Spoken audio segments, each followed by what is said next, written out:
Hello everyone, I am Satish Mishra. I am fund manager eight Tata mutual fund. मुझे total लगभग 18 साल की एक्सपीरियंस हो गई है और टाटा म्यूचुअल फंड में मैं पिछले 7 साढ़े 7 साल से हूँ। आज हम लोग बात करेंगे अपने एक फ़ंड के बारे में, Tata resources and energy fund. Actually ये फ़ंड एक सेक्टोरल कैटेगरी में आता है और ये फ़ंड लॉन्च हुआ था दिसंबर 2015 में। तो इसकी 8.5 9 साल की हिस्ट्री है और ये फ़ंड मैं मैनेज कर रहा हूँ लगभग पिछले 6 साल से। तो अगर आप इस फंड को देखेंगे तो ये फंड बेसिकली सेक्टर कैटेगरी में है, लेकिन इसके अंदर एक एडवांटेज ये है कि जैसे हम लोग नॉर्मली किसी सेक्टोरल फंड को देखते हैं तो उसमें आप एक सेक्टर में इन्वेस्ट कर सकते हो, लेकिन इस फंड में आपको ये फ्लेक्सिबिलिटी है कि जैसे इस फंड में मैंने 3 कैटेगरी में इन्वेस्ट किया है। तो पहला कैटेगरी है एनर्जी, दूसरी कैटेगरी है इंफ्रास्ट्रक्चर और थर्ड कैटेगरी है सिक्लिकल्स।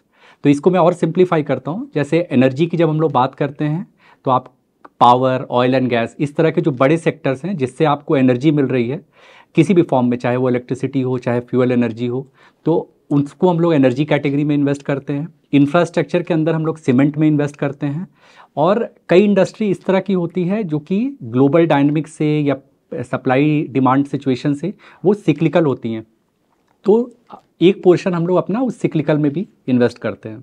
मेरा क्या अप्रोच हमेशा से रहा है, क्योंकि इसमें बहुत सारे सेक्टर्स ऐसे हैं जो जीडीपी से अलाइंड है। जैसे अगर अभी आप इंडिया की बात कीजिए तो इंडिया में नॉर्मली हम सारे लोग बात करते हैं कि 7% टाइप्स का जीडीपी होना चाहिए। एक बेस्ट पार्ट अभी इंडिया में क्या हो रही है कि इस बार जो जीडीपी ग्रोथ के बारे में बात है वो काफ़ी कुछ इन्वेस्टमेंट कैपेक्स ड्रिवन है। तो एज अ रिज़ल्ट जैसे आप लोग manufacturing, make in India, PLI schemes, इस तरह की चीज़ें सुन रहे होंगे, तो गवर्नमेंट का पूरा फोकस है कि कैसे आप इन्वेस्टमेंट्स को बढ़ाएं। और जब आप इन्वेस्टमेंट की बढ़ाने की बात करते हैं, बेसिकली आपकी इंडस्ट्रियल एक्टिविटीज़ बढ़ती है, तो आप हमेशा देखोगे इस तरह के जो सेक्टर्स होते हैं जो एनर्जी रिलेटेड है या फिर जो सीमेंट है। जैसे अगर आज के समय आप रोड, रेल, ब्रिज, इंफ्रास्ट्रक्चर की बात करें या हाउसिंग की बात करें, सीमेंट की डिमांड आपको हर जगह से आनी है। सेम अगर आप चाहे पावर सेक्टर की बात करें, चाहे ऑयल एंड गैस सेक्टर की बात करें, आपको कोई भी चीज़ रन करने के लिए एनर्जी चाहिए, तो वो आपको एनर्जी कैटेगरी से मिलती है। तो इस तरह से हमने इस फंड को बहुत ही एक डाइवर्सिफाइड फंड बनाया है between these categories. Even cyclical में भी मैं क्या करता हूँ, क्योंकि सिक्लिकल इंडस्ट्री में थोड़ी रिस्क अटैच्ड रहती है कि वो 3 महीने, 6 महीने, साल भर कितना समय ले, तो इससे मैं हमेशा क्या करता हूँ, इसको मैं कई कैटेगरीज में डिवाइड करता हूँ। तो जैसे अगर आप देखोगे इवन सिक्लिकल्स के अंदर there are not just one sector. जैसे मेटल्स में भी आपके पास स्टील है, नॉन स्टील है, या फिर शुगर सेक्टर हो गया, फर्टिलाइज़र सेक्टर हो गया, कॉफ़ी, केमिकल्स। तो इस तरह से मैं इवन जो सिक्लिकल पार्ट है उसको भी काफ़ी डाइवर्सिफाई करता हूँ ताकि कोई ना कोई कैटेगरी आपको हमेशा हेल्प करता रहे। दूसरा, नॉर्मली सेक्टोरल फंड में हमेशा एक रिस्क हमें ये लगता है, जो नॉर्मल परसेप्शन है कि सेक्टर के कुछ लिमिटेड डायनमिक्स होंगे। अगर प्राइस करेक्ट हो रही है या फिर कोई पॉलिसी चेंज हुई तो बहुत ज़्यादा कोई सेक्टोरल फंड इम्पैक्ट हो सकता है। तो रिस्क मिटिगेशन के हिसाब से हमने क्या किया इस फंड में, जैसे अगर अभी आप समझिए कि पावर सेक्टर पे मैं बोलूँ कि आउटलुक बहुत अच्छा है, लेकिन इसमें आप देखोगे, फिर से आप थोड़ा सा अंदर जाके समझोगे सेक्टर को, तो कोई भी सेक्टर एक सिंगल डायनेमिक से नहीं चलता है। जैसे पावर सेक्टर के अंदर ही कुछ कंपनी होंगी जो कोल बेस्ड पावर जनरेट करती होंगी, कुछ कंपनीज होंगी जो सोलार या फिर हाइड्रो पावर के थ्रू, रिन्यूएबल्स के थ्रू जनरेट करती होंगी। फिर जब एक बार पावर जनरेट हो जाता है तो कुछ कंपनीज होती हैं जो उनके ट्रांसमिशन में इन्वॉल्व होती हैं, कुछ कंपनीज उनके डिस्ट्रीब्यूशन में इन्वॉल्व होती हैं, फिर उसके बाद कुछ कंपनियां जो स्मार्ट मीटरिंग में इन्वॉल्व है। तो हम लोग कोशिश ये करते हैं कि अगर आप किसी सेक्टर में इन्वेस्ट कर रहे हो, जैसे इस सेक्टर में आप देखोगे अराउंड 20% टाइप का एक्सपोजर मेरा पावर में है, तो उसको मैंने फर्दर इन डिफरेंट फेजेज़ में, डिफरेंट जो स्टेजेस हैं कंपनीज़ के या डिफरेंट बिजनेस मॉडल आप बोल सकते हैं, उसमें हमने इन्वेस्ट किया हुआ है ताकि कभी भी ये रिस्क ना रहे कि कोई एक रेगुलेटरी चेंज आ रही है या फिर इंटरनेशनली कोई एक इवेंट हुआ और उससे आपका पूरा पोर्टफोलियो इम्पैक्ट हो रहा है। तो इस हिसाब से ये अप्रोच काफ़ी अच्छा, इनफैक्ट पिछले 5-6 साल से मेरा सेम अप्रोच रहा है। अभी जैसे ऑयल एंड गैस सेक्टर भी आप देखिए तो हम लोग हमेशा देखते हैं क्रूड प्राइस किस तरह से वोलाटाइल है। तो अगेन ऑयल एंड गैस में हमने क्या किया है कि जो डिफरेंट बिजनेस मॉडल अवेलेबल हैं, जैसे आप हमारा इन्वेस्टमेंट देखेंगे तो कई कंपनीज ऐसी हैं जो ऑयल प्रोड्यूसर्स हैं, कई कंपनी ऐसी हैं जो ऑयल के ट्रांसपोर्ट में इन्वॉल्व हैं या उनकी मार्केटिंग में इन्वॉल्व हैं, या फिर अभी गैस को लेके आप देख रहे होंगे नेचुरल गैस पे गवर्नमेंट का काफ़ी फोकस है, क्लीन एनर्जी के रिलेटेड। तो इस तरह से इवन हमने ऑयल एंड गैस के पोर्टफोलियो को भी इस 4-5 डिफरेंट बिजनेस मॉडल में इन्वेस्ट कर दिया है और आइडिया है कि कभी भी ऐसा ना हो कि कोई एक इवेंट की वजह से आपका पोर्टफोलियो काफ़ी इम्पैक्ट हो। और अभी हम लोग ये देख रहे हैं आने वाले समय में जिस तरह से गवर्नमेंट हाइड्रोजन को लेके बहुत फोकस्ड है, रिन्यूएबल्स को लेके बहुत फोकस्ड है, तो मुझे लगता है कि डेफिनेटली ये कैटेगरी काफ़ी अच्छा करेगी, एनर्जी एज ए कैटेगरी। और सीमेंट भी जैसे मैंने बताया कि कंस्ट्रक्शन, कैपेक्स, रियल एस्टेट, ये जो सारी चीज़ें हैं, ये सारी चीज़ें सीमेंट के ग्रोथ को काफ़ी अच्छा रखेगी। एंड इवन एक दूसरा इंपॉर्टेंट पार्ट क्या होता है कि जो ये जैसे मैंने सिक्लिकल इंडस्ट्री बताएं, ये सिक्लिकल इंडस्ट्री भी अगर आप देखो, मेटल्स, केमिकल्स, बेसिकली ये सारे इंडस्ट्री किसी ना किसी इंडस्ट्री के लिए इनपुट है। जैसे अगर इंफ्रास्ट्रक्चर बनना है तो आपको स्टील रिक्वायरमेंट है, अगर आपकी कोई व्हीकल बननी है तो उसमें आपको मे बी एल्युमिनियम के रिक्वायरमेंट हो, या फिर इंडस्ट्रियल एक्टिविटी हो रही हो उसमें कॉपर के रिक्वायरमेंट है।